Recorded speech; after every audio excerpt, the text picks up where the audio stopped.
I'm sure you're not going to be disappointed. Right. Now,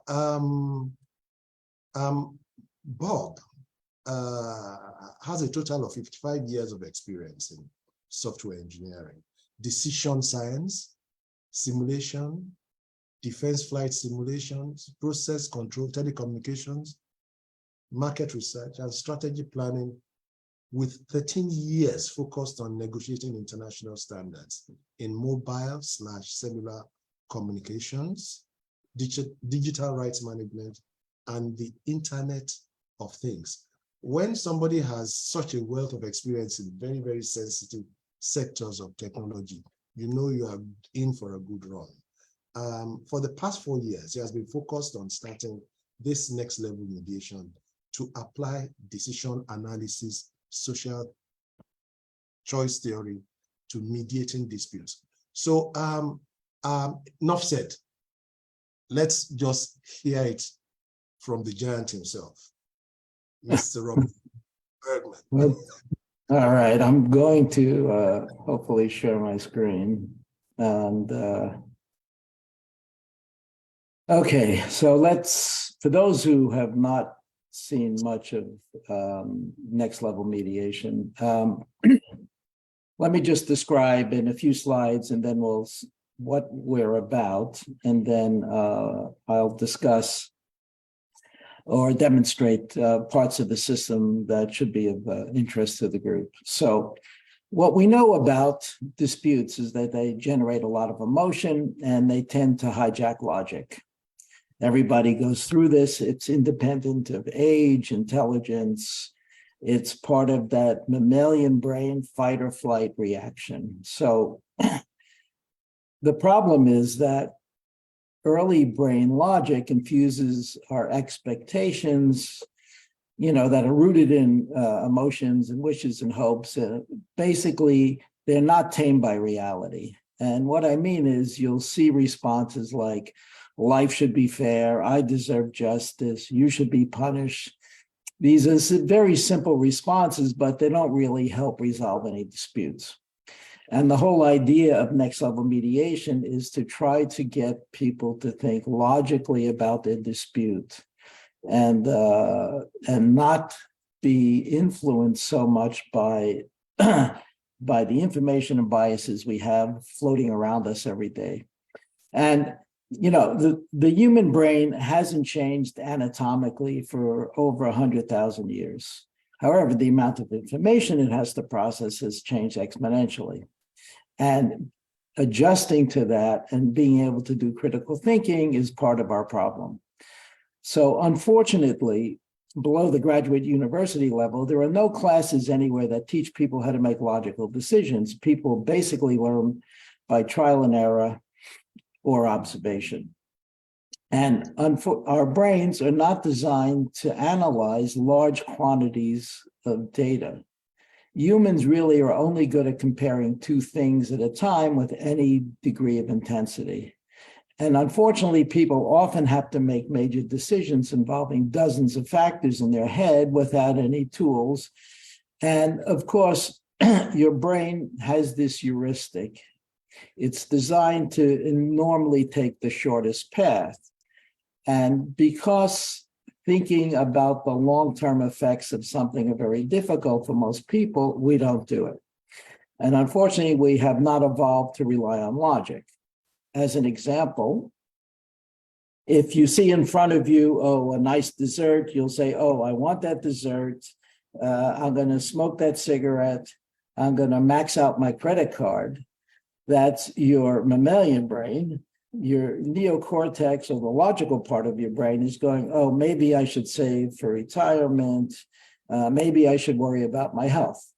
But the shorter one creates what we call dopamine fix, and you'll take the shortest path first.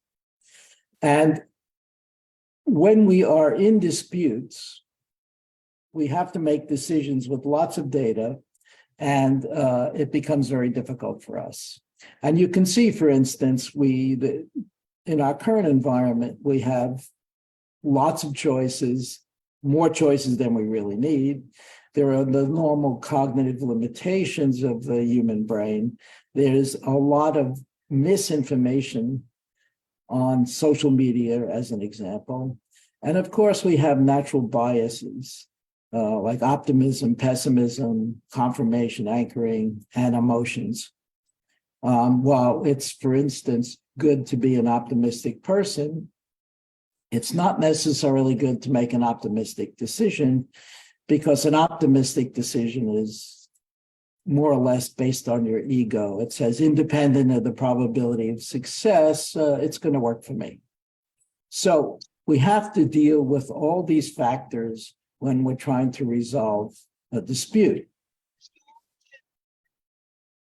So we took a look at conflict resolution as a system.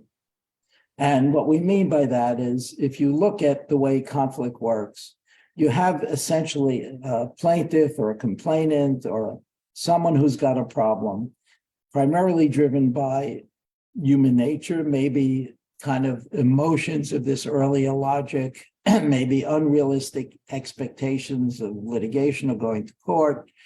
And when that increases, when that motivation to win increases, it causes a sense of injustice on the other side to increase, which causes the motivation of the other side to increase, which again feeds back and completes this cycle of emotions. And so when we get into this cycle of emotions, we have this, what we call positive feedback loop that keeps increasing. The problem is that when the motivation to win increases, the willingness to mediate or settle decreases. And so we need some help. And we've developed tools to break that cycle or help break that cycle and increase the willingness to mediate. And we do that by using decision science tools, because we've defined the problem as a multi-criteria decision between two or more parties that have either opposing or different agendas.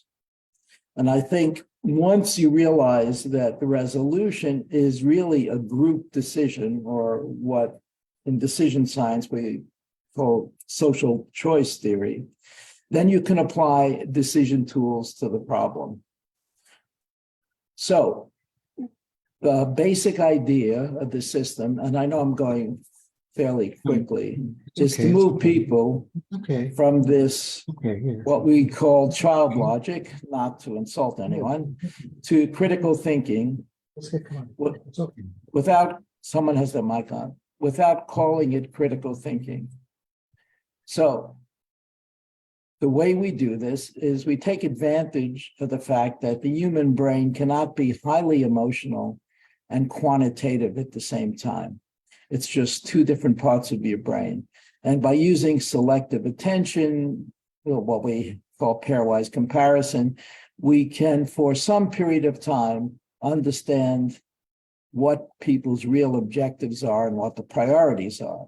This, of course, helps mediators look at both sides more efficiently to see what the real issues are, and helps the client better understand not only what their objectives are, but what the risks of litigation might be. And so between understanding the risks of litigation, what the likely outcomes could be in terms of maybe a financial reward, and what they really want, we can get clients to make a more logical decision. And think also in the longer term, not just in the short term. And the reason people have a hard time thinking about the long term is because most people are strangers in their own future. They just can't imagine themselves 10 years from now, and therefore they become disconnected and don't make long-term decisions. So you need some tools. The other aspect of this is the application of artificial intelligence. And so if you look at, and we don't really prescribe any particular process. There are facilitative mediators, transforming mediators, and so forth. And you can take any approach you want. the whole idea of the tools in the system is to help people get the right information to make the process run more smoothly and to get hopefully a better result out the other end. The goal is to get long-term resolution of the dispute, not just a short-term emotional decision. And so we break the mediation up into some steps. These might not be the steps you take, but from an analytical point of view, we have steps where we have to frame the problem, which is a set of goals and objectives, gather the information, which is the preparation part. And in both these areas, we can use some artificial intelligence to help. The rest is creating a set of things to negotiate, which we have support for online negotiation, and then finally get to some agreement once people have negotiated their highest priority objectives. So because we break it down like this, we can apply certain AI tools in the beginning to essentially help the mediator. And so in a kind of just a brief understanding of this, when we've mentioned Chatgpt or the GPT 3.5 algorithms, these are a new class of artificial intelligence, which we call generative AI. The older class of AI algorithms basically acted like filters to help classify things, to help recognize things. And they did that through a set of neural algorithms. The new generative AI actually can take that information and generate something new from it. And so because these algorithms are trained in an unsupervised way with billions and billions of variables on the internet, we don't know, or we have no real control over what they generate. So we decided that we would divide artificial intelligence into three areas: assisted, augmented, and automated intelligence. And what that means is assisted intelligence will essentially support the work of the mediator and make the process a little easier. Augmented intelligence means allow the mediator to do something that they otherwise couldn't do before or had difficulty accomplishing it. And then automated intelligence would be do the entire task, but we are not doing that. So we're doing the first two, and we think the third task is going to take some amount of time, several years, before you could really apply these existing stuff.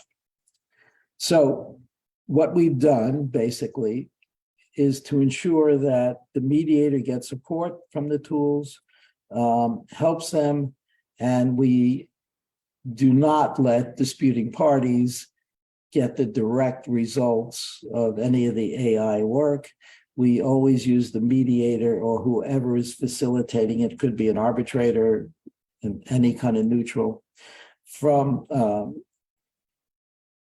being the guide and the person the human that overviews the results before letting the other party see it.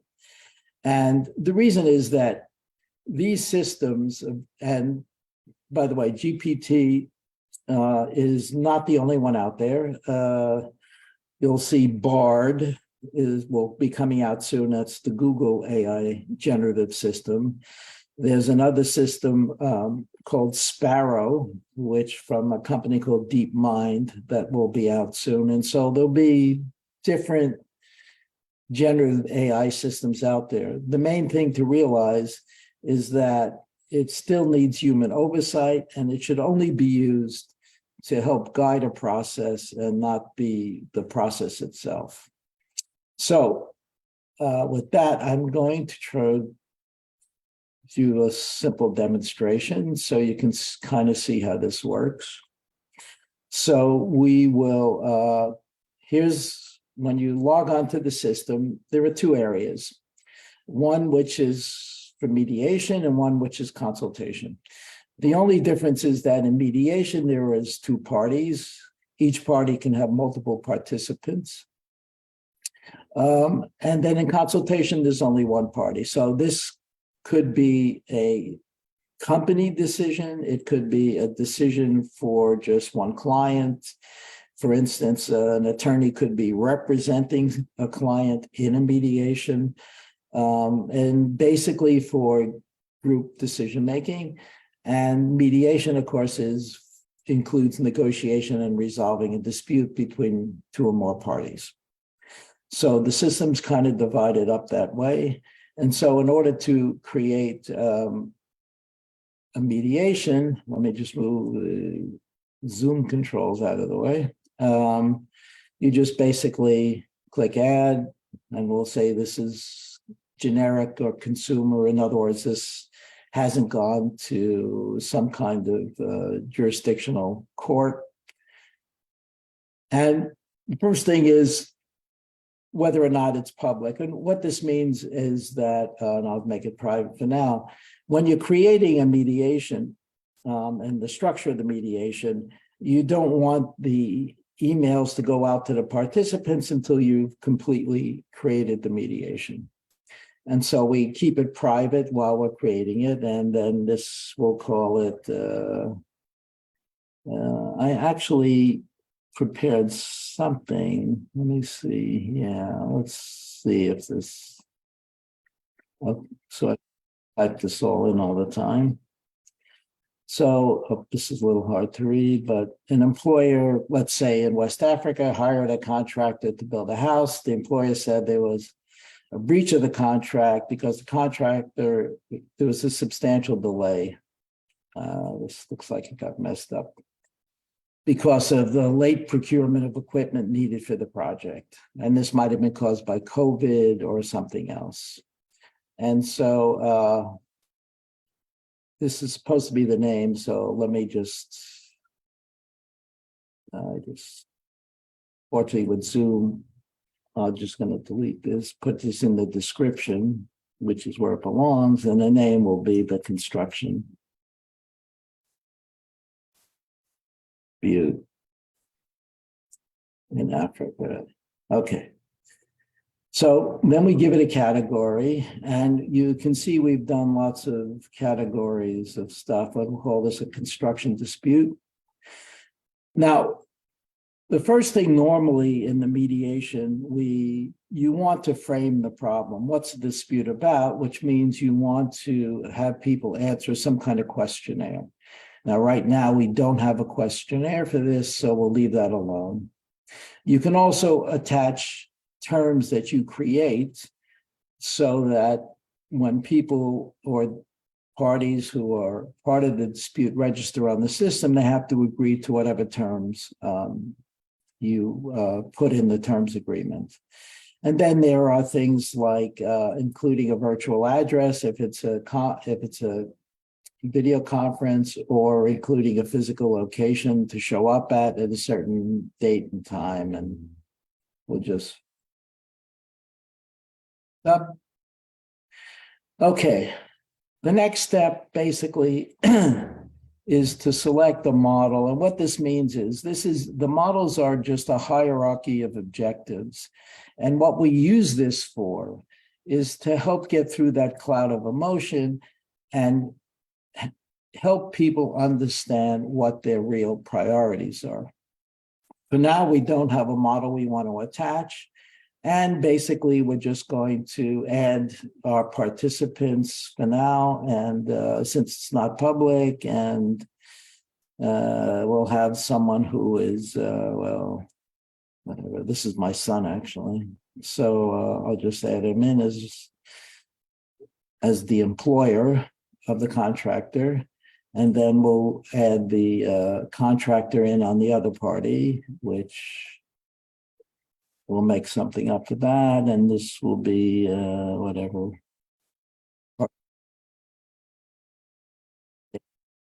And then we just create the mediation. So now we have a structure, and you can see there's not much in it yet. No one's accepted the terms because we haven't had the system send an email to anyone yet. And so we have a basic structure. Now we have to, before we can build models, we really want to understand the dispute. So in this case, we're going to go to this little admin part, and we're going to create a questionnaire. Now, this is where the AI system can help. This is a mediation, not a consultation. And then we're going to questionnaire. It's going to be in the construction category. We'll just call it action. Doesn't matter. Now, you can add questions if you have already built questions that you want. You can add them one at a time, or we can we can go to the AI system and say we want questions for, and we have to tell the system what we want it for. So I believe we still have that pasted in. So in this case, we want to suggest questions for an employer in West Africa who hired the contractor to build a house. The employer said there was a contract breach by the contractor because of the delay. And so we want the system now to give us some ideas of questions we could ask. So we send this off to the system and we get some questions. Okay, what was the timeline of the project? That sounds like a good question. What equipment was needed? What was the cause of the delay in procuring the equipment? What was the expected completion date?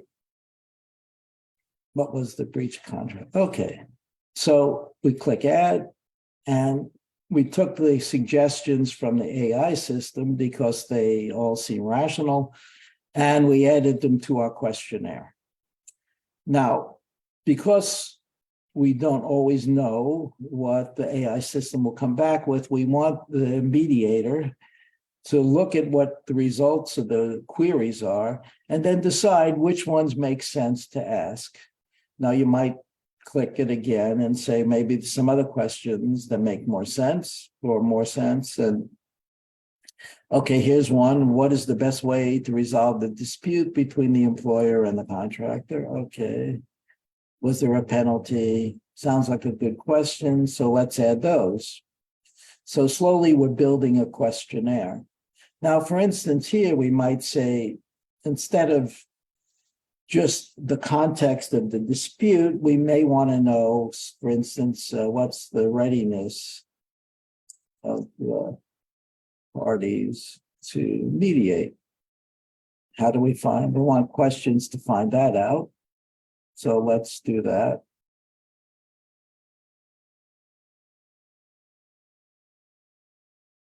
Okay. What are your expectations from the mediation process? Sounds like a good question. What's your understanding of the role of the mediator? What is your willingness to compromise and negotiate? What's your preferred outcome? All good questions.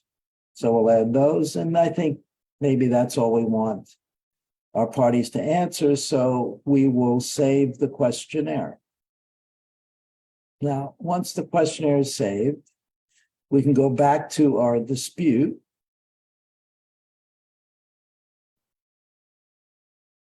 Edit it, and we'll add the questionnaire to the dispute. So here it is. So now we have the structure of the mediation with a questionnaire in it. Now, the next thing we don't have is models that we want to understand the real priorities of the dispute. So here we'll go to our admin and we'll go to our models. Now, there may in fact be some models already in there, but for the time being, we'll just create a new model. Again, it's a construction problem. It's, I think,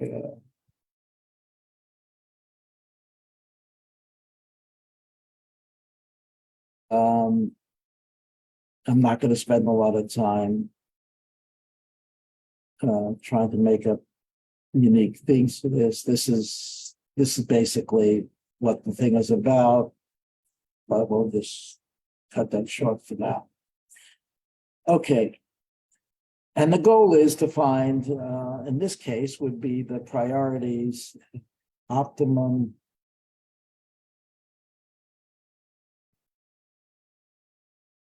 solution for employer, who was one of the parties.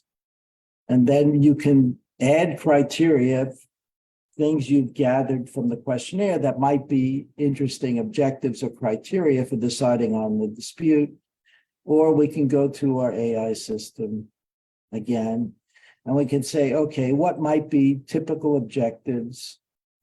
Give it the context for an employer, let's say, who suffered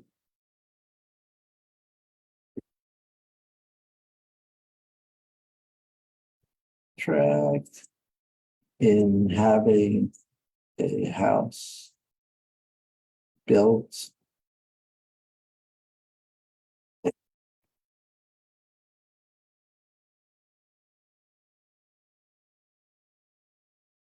show away. Okay, so we've described kind of the context of the problem, and then we can ask our AI system, so what might be some typical objectives for an employer, in this case, of a contractor? Okay, well, these are kind of generic. You may, although preserve the relationship might be a good idea. So we'll take that as one of the objectives or criteria.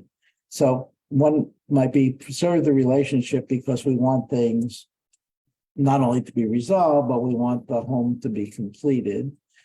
And we give it a scale. In this case, we'll just give it a simple importance scale. So we have one objective. Let's see if we can find some more objectives that might make sense for deciding on what the priorities are. Okay, might want to avoid litigation. That's another thing.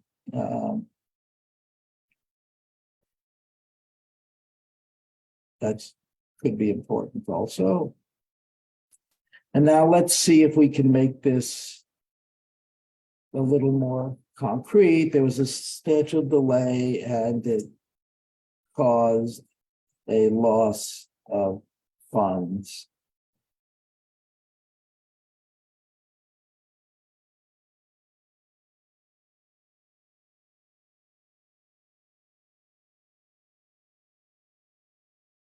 I think we're pretty close to what the AI system will give us in this case.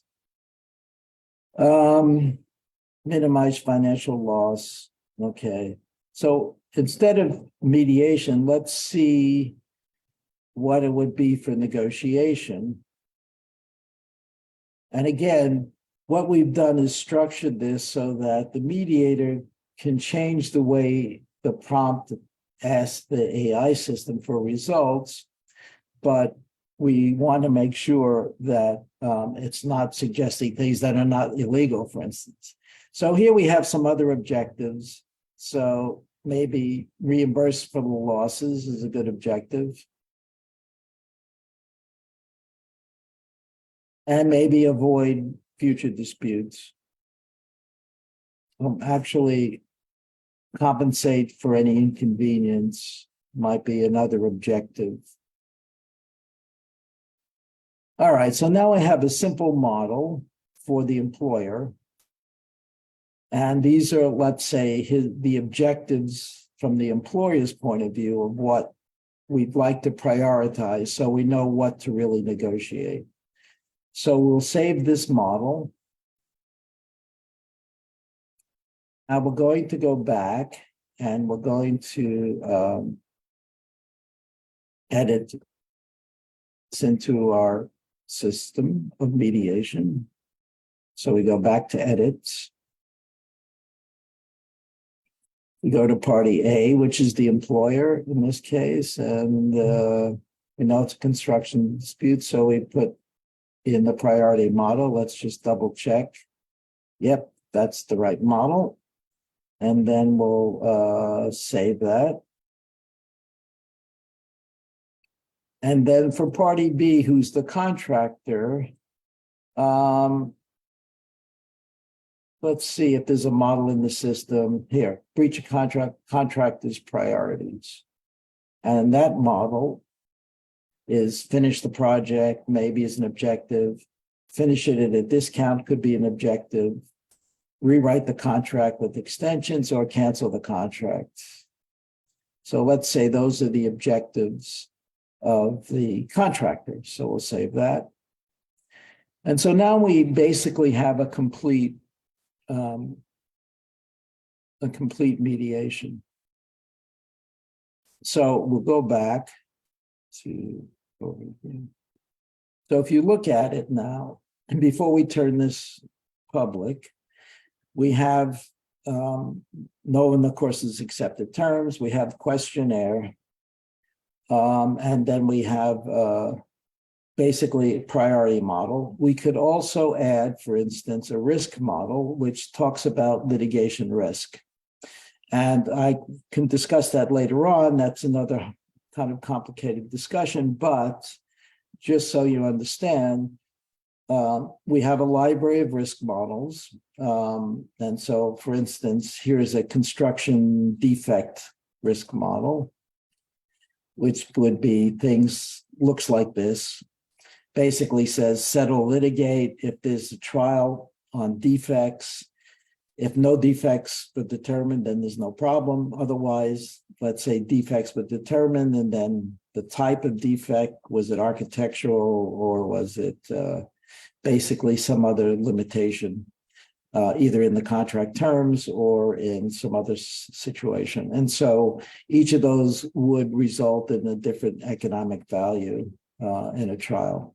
And so you can add these risk models into your mediation. And what that does essentially is it allows the client with, let's say, an attorney or representative to better calculate the probability or expected value if you go to court and decide not to settle. And then on the flip side, you have the priorities of what you really want. So the idea is between the priorities of what you really want and the probability or expected monetary value and time of going to court, you can make a more logical decision. And when you attach these models, and there's a whole library of them for different kinds of disputes, the user interface will look like this. It'll go through collecting all the variables, whatever you want to put in for probabilities of each stage, along, let's say, with your attorney, or if you have experience to know it. And then it will do all the calculations, and we'll go through that if we have time. So once we're in this dispute, and this is how we get the emotional stuff out. So let's just say I am the contractor. In this case, I'll play the role of the contractor. And first thing I do when I log in is I'll see, okay, here's my questionnaire, and I'll have to fill out the questionnaire, and both parties will fill out the questionnaire. And once that's complete, you have some answers, and you can better understand the nature of the dispute. And then we make them go through this simple assessment model.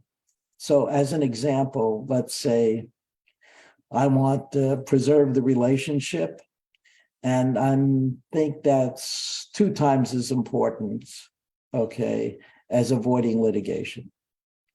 So then I go next. What's more important, preserving the relationship or reimbursement for the losses? Well, maybe the losses weren't that important. Maybe they were. So let's just say the reimbursement for the losses is 3 times more important than relationship.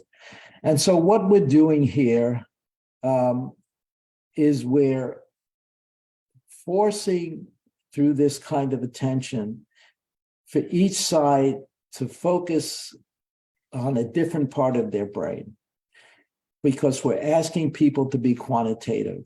And by making them quantitative, it gets through some of that cloud of emotion. And so I'm going to go through this quickly. We'll just say reimbursement is twice as important as avoiding litigation. Compensation, I want my money back, also is more important. and then these may be equal, and then I'll say I'm done. And what the mediator will see, and now I'm still in the role of the mediator, is I'll see this side's what their priorities are. So reimbursement, compensation, and these are lower priorities. We also judge the consistency. And what I mean by logical consistency is the fact that if you say objective A is twice as important as objective B, and B is twice as important as C, well, then A should be 4 times as important as C, and C should be 1/4 as important as A. Now, if you start violating that kind of logic, if you say A is more important than B, B is more important than C, and C is more important than A, then the system will outline those areas where you're not being logical. And the mediator can go back and discuss this with the clients and say, hey, let's go through this again because this is not logical. And so that whole process helps people through the kind of emotional part and focus on real logic. Now, this emotional level does not have to be displayed by the mediator. You can just say, don't show this to the client. The mediator, since I'm in that role of the mediator now, will see this. And what this means is that when you create these models with these kind of objectives, you can indicate which of the objectives is a highly emotional objective. So for example, if one of the objectives is to punish the other side, then you know that's a fairly emotional objective. And when it's compared to the other objectives, if it comes out on top, you know that in general, the clients are still highly emotional and not trying to be very logical. And so as the mediator, you'll be able to see both sides of this. And if I filled in, for instance, the other party, the contractor, for example, let me just do he wants to finish the project. Definitely wants to finish the project.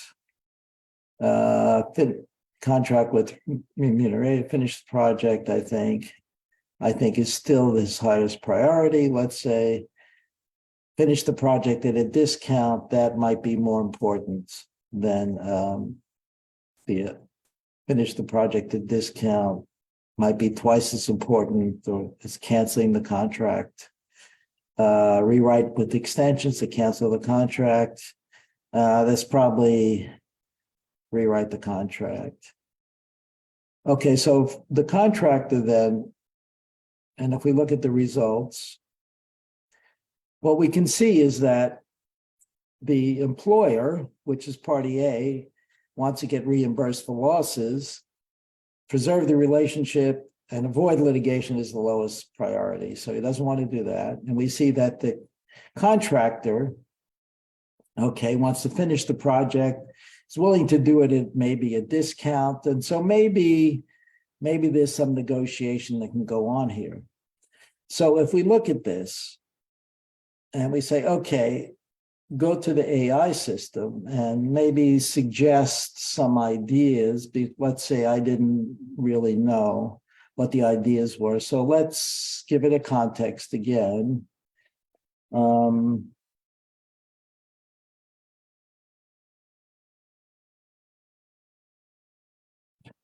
Okay. And now we say, here's the context of our dispute. We want to suggest some things for, let's just say, negotiation. And we want some kind of settlement. Now we have two parties. Party A is the employer. We have to give the AI system an understanding of who the people are. And we say, suggest some things that I might talk to my clients with. Well, here's some idea. Here's one idea. The employer could offer to pay the contractor for the additional costs incurred during the late procurement. That's one thing. That's one idea. We could ask it for some other ideas.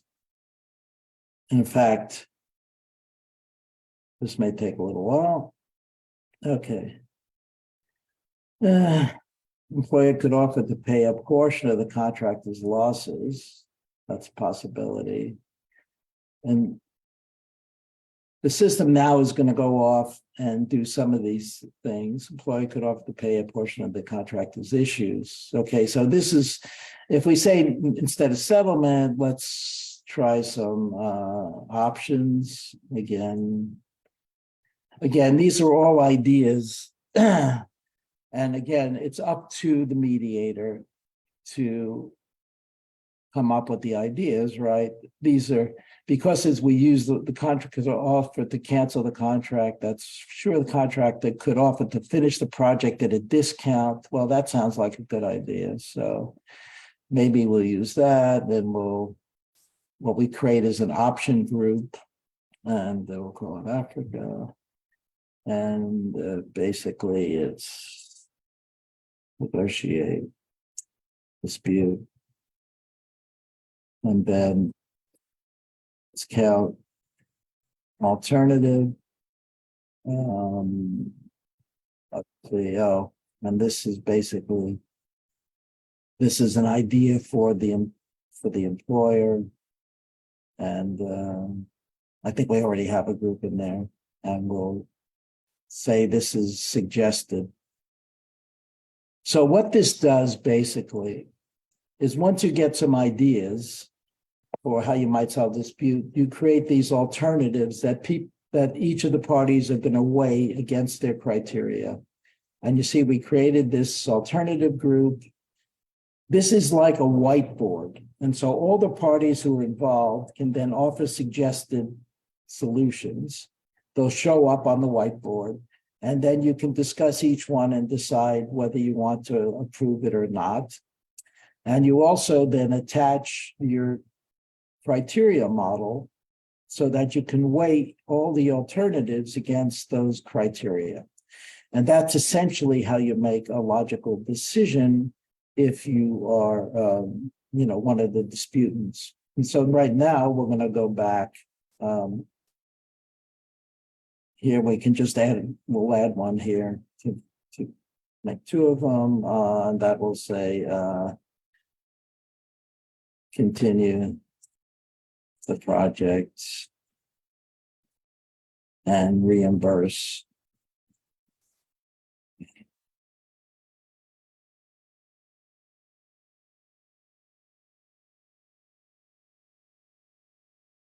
Alternative suggestions. Now we have at least two alternatives. And then once we have a discussion with our parties, we can go ahead and approve them. And once we have at least two approved alternatives that we can choose from, you can have as many as you want, we then can go evaluate these alternatives against the weighted criteria, and we'll come up with a priority of alternatives that we want to negotiate. Once we've completed that, we then go ahead and create a negotiation agenda, and we add items for the negotiation, and then we can online negotiate a potential solution.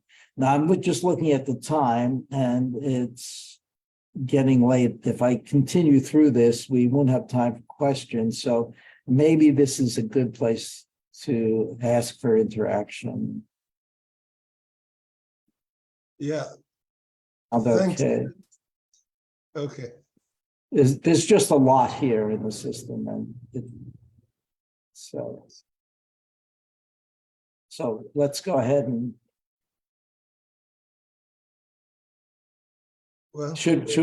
I'm open for questions. Okay. Okay. So thanks, Bob. Yeah, I wanted to send you that message, but I just was reluctant to interrupt. But yes, I'm sure a lot of people have a lot of questions. Thank you so much for this. And I believe everybody can see that with what Bob has done, he has offered us the opportunity to come to a mediation with, can I call it co-mediators, or all sorts Sure. of Whatever you all want. sorts of assistants, yes, all sorts of assistants that you can't think of. But let me allow other people to ask questions. Can we go off your screen now so that Yes, let me share. Stop sharing. Okay, there we go. there we go. Okay. I have a question in the chat box. Maybe we should start from that. Yes, I was just opening the chat box. Oh, you have a question? I can't see your question. We have a question in the chat box that okay. maybe you can start from that, Yes. and then you can take one or two because of time, and then he will answer all together. Yeah. Michael said, what's your plan for customization? Microsoft plans to announce technology for companies, schools, and governments to create their own BOTs with Chatgpt. Yeah, so I've had 2 meetings with Director of Business Applications at Microsoft already. They had 3 AI labs, which were initially focused on Internet of Things, but now on experience. And so we're in discussions. I've integrated the GPT-3 3.5 algorithms in one particular area, so we can actually replace it with any new AI systems that come out, because they tend to work the same way in terms of engineering prompts. So that is somewhat independent of the particular AI system we use. But I've already applied to Microsoft's OpenAI, and since it's basically the same system, I'm hoping to get approval, and then we'll just be using the Microsoft version of OpenAI. There are still a lot of questions that both OpenAI and Microsoft haven't answered yet in terms of confidentiality. Where do the prompts go? How do you avoid them from getting out in the open? Things like that we have to resolve. That's why we have it designed so that only the mediator gets the direct results, and then can make sure that no confidential information is placed into prompts that wind up somewhere that we can't control, right? So yes, we plan on using the Microsoft OpenAI version, which hopefully will be moved to GPT-4 in the next few months. So that's the only way I can answer that for now. Okay. What do you think of the security risk of Chatgpt? That's another question I've just seen. What do you think of the security risk of Chatgpt? Chatgpt is an open source chat box, which means anyone can access it, code, and modify it. This poses a security risk, as malicious actors can modify the code and use it to carry out cyber attacks. Additionally, the Chatgpt-3 model is trained on billions of data points, which means it has access to a vast amount of data. This data can be used by malicious actors to carry out targeted attacks. Okay, that's just about the security of. Yeah, the 2 levels of security, right? So I think in this case, everything we do within the Nextlevel Mediation is secured by encryption.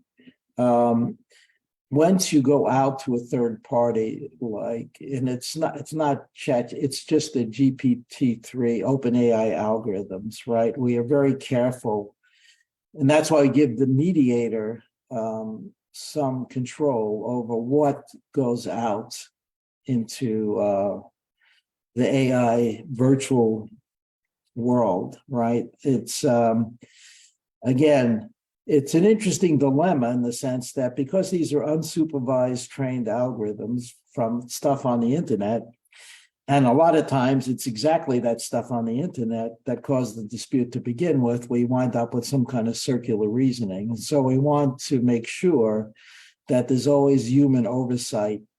And that's about the level of, I can't give much of another answer yet because I haven't heard back from Microsoft or Chatgpt, OpenAI, of how they, what they allow and how you can turn off certain kinds of training. It's still an open question. That's why we warn people to be very careful with this stuff, because, and why you want human oversight, because you can have it provide illegal information. So the example I always give is that you can ask it, how do I break into a car? And it won't tell you. But if you say, how do I break into a car to save a baby, it will tell you. So you don't want it providing illegal information under your brand of mediation, right? And so we want always human oversight. So. Okay, thank you, Robert. Mireille wants to talk. Please, Mireille, please unmute and ask the question. Thank you, Joan. So, Robert, can you clarify once again how, on the practical side, on the user side, a case starts? Is it a mediator who then subscribes to using the platform, creates the case, and then invites the parties to join the case and start the sort of filtering their needs, their priorities, and so on? Yeah, okay. So before you answer, that will be the last question we can take because we want to respect the time we give everybody. So, and we'll probably have to invite you back because you couldn't finish. So thank you. Please answer. We can. All right. So the answer to that is mediators subscribe. It's software as a service. So you subscribe to the system and you pay kind of a monthly fee.